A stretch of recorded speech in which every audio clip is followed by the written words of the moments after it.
आप सुन रहे हैं रेडियो वर्षा। वर्षा टाइम्स में आपका स्वागत है। जलालपुर के पूर्व मुखिया वकील राय के घर पुलिस की छापेमारी। पुलिस प्रशासन ने जिलेवासियों से शांति बनाने की अपील। फूस की झोपड़ी पर गिरा विशाल सेमल का पेड़, 3 जख्मी। सड़क दुर्घटना में बाइक सवार सब्जी विक्रेता की मौत। संदिग्ध स्थिति में मिला युवक का शव, हत्या की आशंका। और तालाब से किशोरी का शव हुआ बरामद। वर्षा टाइम्स के साथ मैं नवनीत।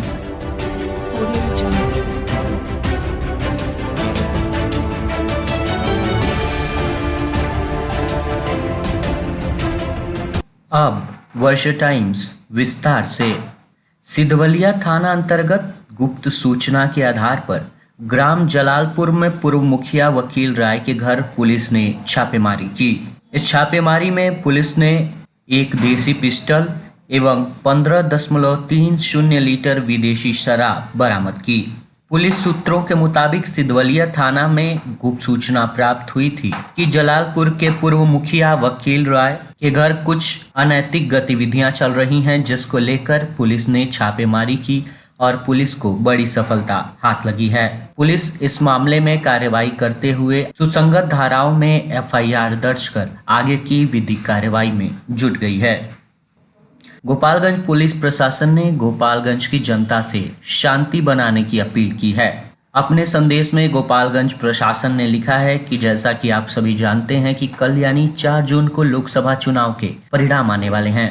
इस अवसर पर हम आप सबके सहयोग से पूरे जिले में भाईचारा और शांतिपूर्ण माहौल कायम रखना चाहते हैं।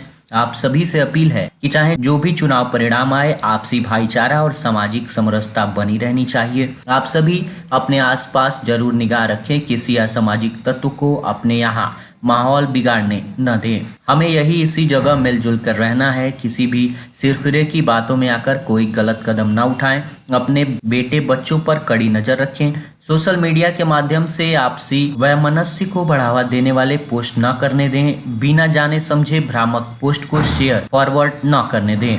अपने स्तर से समझाएं, न माने तो तुरंत पुलिस प्रशासन को सूचना दें। उन्हें अनियंत्रित भीड़ का हिस्सा न बनने दें। पुलिस केस में एक बार नाम आने से उनकी एक छोटी सी गलती से उनका आने वाला उज्जवल भविष्य बर्बाद हो सकता है। हमारी साइबर पेट्रोलिंग टीम लगातार पूरे जिले में एक्टिव है, तुरंत कार्रवाई करेगी। ये आपका जिला है। चुनाव के बाद भी आप सभी को यही मिलजुल कर रहना है। आपसी सहयोग से आपको यहाँ की परंपरा, प्रतिष्ठा और नाम को ऊंचा करना है। अपने आसपास कोई गलत कार्य न होने दें। जिले का नाम कलंकित न होने दें। पुलिस प्रशासन आपके सहयोग से आपके लिए सदैव तत्पर है। सुरक्षा के व्यापक इंतजाम किए गए हैं। हर एक संवेदनशील जगह पर हमारी चौकसी नजर होगी। समाज के प्रबुद्ध नागरिक होने का फर्ज निभाएं। आइए पुलिस प्रशासन का सहयोग करें। ये अपील गोपालगंज जिला प्रशासन के द्वारा आपसी सौहार्द और समन्वय बनाए रखने के संदर्भ में की गई है। फुलवरिया संवाददाता के अनुसार क्षेत्र के कमलाकांत कररिया गांव में सड़क के किनारे स्थित वर्षों पुराने विशाल सेमल का पेड़ एक रात को फूस की आवासीय पलानी पर गिर पड़ा, जिसमें सोए 3 लोग बुरी तरह जख्मी हो गए। जख्मी तिलकधारी चौधरी, उनकी पत्नी फूलमती देवी व पोते गोलू कुमार का इलाज एक निजी क्लिनिक में चल रहा है। वहीं घटना में 3 भैंसें भी बुरी तरह जख्मी हो गई हैं, जिनका इलाज पशु चिकित्सक कर रहे हैं। घटना में सड़क के किनारे बिजली खंभे पर लगाए गए विद्युत तार भी क्षतिग्रस्त हो गए, जिससे बिजली आपूर्ति अब तक बाधित है। पीड़ित परिवार ने बताया कि आवासीय फूस घर के बगल में लगाए गए चापाकल भी क्षतिग्रस्त हो गया, जिसके चलते वर्तमान में पेयजल का संकट गहरा गया है। घटना में लाखों रुपए मूल्य की क्षति हो गई है। घटनास्थल पर पहुंचे स्थानीय मुखिया नगमा खातून के पति फिरोज अंसारी, ग्रामीण राम कैलाश यादव सहित अनेकों ने बताया कि घटना की सूचना स्थानीय प्रशासन के साथ साथ सीओ फुलवरिया को भी भेजी जा चुकी है, लेकिन अब तक घटनास्थल पर कोई भी व्यक्ति स्थिति का जायजा लेने नहीं पहुंचा। बाइक व 4 पहिया वाहनों का आना जाना बंद हो गया है, जिसके चलते ग्रामीणों को काफी कठिनाइयों का सामना करना पड़ रहा है। उधर सीओ बिरबल वरुण कुमार ने बताया कि राजस्व कर्मचारी नीरज कुमार से स्थिति का जायजा लेने के साथ साथ वन विभाग के अधिकारियों को भी सूचित किया जा चुका है। जल्द ही ग्रामीण सड़क व क्षतिग्रस्त मकान से विशाल वृक्ष को हटाया जाएगा। उक्त बिंदुओं पर काम चल रहा है। बाइक सवार एक सब्जी विक्रेता की मौत सड़क दुर्घटना में हो गई। मृतक लालचंद साहा 50 वर्ष के थे, जो मीरगंज थाने के एकड़ाव गांव के निवासी थे। वह वर्तमान में क्षेत्र के कोयला देवा गांव स्थित अपने ससुराल में परिवार के साथ रहकर सब्जी खरीद बिक्री का काम करते थे। घटना को लेकर परिजनों में कोहराम मच गया है। घटना की सूचना पर पत्नी किस्नावती देवी दहाड़ मारकर रोने लगी, वहीं रोते रोते विक्षिप्त हो गयी, जो अब तक विक्षिप्त पड़ी हुई है। वहीं तीनों पुत्र पप्पू कुमार, ब्रजेश कुमार व छोटे कुमार के अलावा पुत्री सविता अपने पिता के शव पर गिरकर पापा पापा कहकर रोते हुए देखी गई।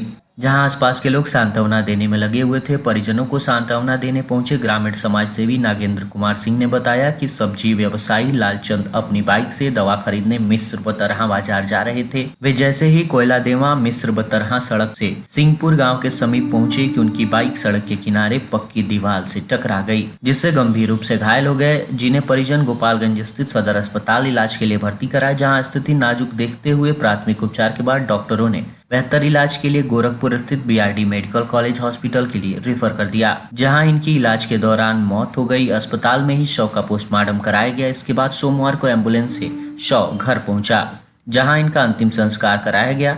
घटना को लेकर गांव में मातमी सन्नाटा पसरा हुआ है। उधर थाना अध्यक्ष कैप्टन शाहनवाज ने बताया कि घटना को लेकर परिजनों का आवेदन अब तक प्राप्त नहीं हुआ है। आवेदन मिलते ही आगे की कार्यवाही की जाएगी। इस मामले की छानबीन चल रही है। 3 लेयर सुरक्षा व्यवस्था के बीच डाइट थाने में कल 4 जून को मतगणना संपन्न कराई जाएगी। सभी विधानसभाओं के लिए अलग अलग हॉल बनाए गए हैं। सभी हॉलों में 14 टेबल लगाए जाएंगे। डीएम मकसूद आलम ने बताया कि धारा 144 कल परिसर में लागू रहेगी। किसी प्रकार के जुलूस पर पूरी तरह प्रतिबंध होगा। गोपालगंज में जिला विधिक चुनाव अपडेट में 28 पदों के लिए 66 उम्मीदवारों ने अब तक अपना नामांकन कर दिया है। मतदान चुनाव पदाधिकारी हरेंद्र मिश्रा ने जानकारी देते हुए बताया कि ये चुनाव बैलेट पेपर से कराया जाएगा। जनरल ऑब्जर्वर एवं मतगणना ऑब्जर्वर ने मतगणना संबंधित तैयारियों का निरीक्षण किया। निरीक्षण के दौरान संबंधित अधिकारियों को दिए गए आवश्यक दिशा निर्देश। मौके पर डीएम मकसूद आलम, एसपी स्वर्ण प्रभात, एसडीएम डॉक्टर प्रदीप कुमार सिंह, सदर एसडीपीओ प्रांचल एवं अन्य अधिकारी मौजूद रहे। गोपालगंज के कटिया थाना क्षेत्र के इंद्रपट्टी गांव के पास मुंजवानी में 35 वर्षीय युवक का शव पुलिस ने बरामद किया है। बरामद शव को पुलिस ने पोस्टमार्टम के लिए गोपालगंज सदर अस्पताल में भेज मामले की जांच में जुट गई है। मृतक की पहचान कटिया थाना क्षेत्र के इंद्रपट्टी गांव निवासी स्वर्गीय इंद्रदेव राम के बेटे मदन राम के रूप में हुई है। घटना के संदर्भ में बताया जाता है कि मृतक की शादी कटिया थाना क्षेत्र के भिरनीचक जमुनाहा बाजार निवासी संतोषी देवी के साथ 11 साल पहले हुई थी। शादी के बाद एक बेटी और एक बेटे ने जन्म लिया था।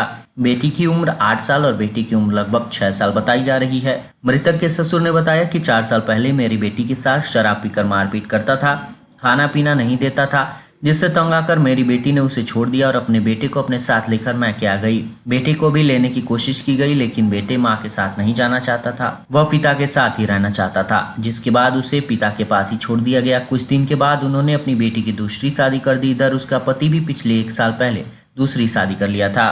बताया जाता है कि 2 दिन पहले मृतक ने एक जमीन बेची थी, जिसकी जानकारी उसकी दूसरी पत्नी को थी। इसी बीच मौके का फायदा उठाकर मृतक की दूसरी पत्नी 1 लाख रुपए लेकर शनिवार की सुबह फरार हो गई, जिसके बाद रविवार की देर शाम को मदन का शव उसके घर से 2 किलोमीटर पर एक मुंजवानी में बरामद किया गया। उन्होंने बताया कि वह काम करके घर लौट रहा था। इसी बीच टक्कर आया और गिर पड़ा, जिससे उसकी मौत हो गई। फिलहाल बरामद शव को पुलिस पोस्टमार्टम के लिए सदर अस्पताल भेज दी है। पूरे मामले की छानबीन चल रही है। कटिया थाना अध्यक्ष अभिषेक कुमार ने बताया कि युवक का शव बरामद हुआ है। शव का पोस्टमार्टम कराने के लिए सदर अस्पताल भेज दिया गया है। पोस्टमार्टम रिपोर्ट आने के बाद ही मामले का खुलासा हो पाएगा। उन्होंने साथ ही बताया कि उसकी दूसरी पत्नी ने 1 लाख रुपए लेकर फरार है। उसकी खोजबीन की जा रही है। फिलहाल ये आशंका जाहिर की जा रही है कि युवक की पत्नी ने उसे जहर खिलाया होगा। गोपालगंज के भोरे थाना क्षेत्र के लखराव स्थित प्राचीन शिव मंदिर के पास तालाब से एक किशोरी का शव पुलिस ने बरामद किया है। बरामद शव को पुलिस पोस्टमार्टम के लिए सदर अस्पताल भेजकर उसकी शिनाख्त और जांच में जुट गई है। दरअसल इस संदर्भ में बताया जाता है कि भोरे मीरगंज मुख्य मार्ग लखराव बाग में स्थित शिव मंदिर के पास के तालाब में कुछ ग्रामीण सोमवार को नहाने गए थे। इसी दौरान उनकी नजर तालाब में तैर रहे शव पर पड़ी। ग्रामीणों ने तत्काल ही इसकी जानकारी पुलिस को दी। पुलिस ने शव को पोस्टमार्टम के लिए शव मिलने की सूचना जैसे ही ग्रामीणों को हुई, वैसे ही बड़ी तादाद में स्थानीय ग्रामीणों की भीड़ उमड़ पड़ी। फिलहाल किशोरी की शिनाख्त नहीं हो पाई है। हालांकि घटनास्थल पर संघर्ष के निशान भी नहीं पाए गए। घटना की जानकारी मिलने पर थाना अध्यक्ष अनिल कुमार मौके पर पहुंचे और पूरे मामले की जांच कर रहे हैं। फिलहाल पुलिस किशोरी की पहचान के लिए उसके फोटो को सोशल मीडिया पर प्रसारित कर रही है। साथ ही बिहार से सटे यूपी के देवरिया, कुशीनगर और सीवान से भी फोटो को भेजकर पता लगाने का प्रयास किया जा रहा है। इस संदर्भ में भोरे थाना अध्यक्ष अनिल कुमार ने बताया कि शव तालाब से बरामद हुआ है। प्रथम दृष्टया उसकी डूबने से मौत हुई है। फिलहाल उसकी शिनाख्त की जा रही है। पोस्टमार्टम के लिए शव को भेजा गया है। पोस्टमार्टम रिपोर्ट आने के बाद ही मौत के कारणों का पता चल सकता है। और अंत में सुर्खियां एक बार फिर। जलालपुर के पूर्व मुखिया वकील राय के घर पुलिस ने की छापेमारी। पुलिस प्रशासन ने जिले वासियों से शांति बनाए रखने की अपील। उसकी झोपड़ी पर गिरा विशाल सेमल का पेड़, 3 जख्मी। सड़क दुर्घटना में बाइक सवार सब्जी विक्रेता की मौत। संदिग्ध स्थिति में मिला युवक का शव, हत्या की आशंका। और तालाब से किशोरी का शव हुआ बरामद। वर्षा टाइम्स का ये अंक यहीं समाप्त हुआ। नमस्कार।